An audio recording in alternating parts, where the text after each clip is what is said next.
ഭക്ഷണം കഴിക്കാൻ വേണ്ടി പോകണം. ശ്രുതിക്ക് വിശക്കുന്നുണ്ട് ഭയങ്കരമായിട്ട്.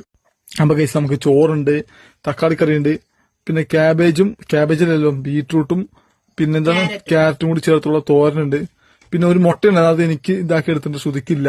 ശ്രുതി അതിന് പിച്ചെടുത്തും. ശ്രുതി ഭയങ്കര കള്ളത്തിയാണ്. ശ്രുതി ഒറ്റയ്ക്ക് തിന്നാൻ സമ്മതിക്കൂല, വേറെ കാര്യം. സത്യം തേങ്ങ ശ്രുതി സത്യമൊക്കെ സമ്മതിക്കും പെട്ടെന്ന്. സത്യം പറയാം, എങ്ങനെയുണ്ട് തക്കാളി കറി? വളരെ വളരെ ബോറായിട്ടില്ലേ? ടേസ്റ്റ് ഉണ്ടാ? ചിക്കൻ മസാല ഇട്ടൊക്കെ തക്കാളി കറി ഉണ്ടായിരിക്കണതേ. നീ എന്ത് ബംഗാളിയാ? ആദ്യം കഴിച്ചു തുടങ്ങി. എങ്ങനെയുണ്ട്?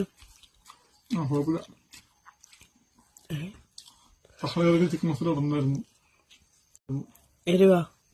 അഡ്ജസ്റ്റ് ചെയ്യാം. കുറെ നാളുകളായിട്ട് ഇട്ടിരിക്കുന്ന സാധനമാണ്, അതിന്ന് തീർക്കും. എന്തായാലും കഴിക്കട്ടെ ഗൈസ്. എന്താ ലോട്ടറി അടിച്ചതിനെ കുറിച്ച്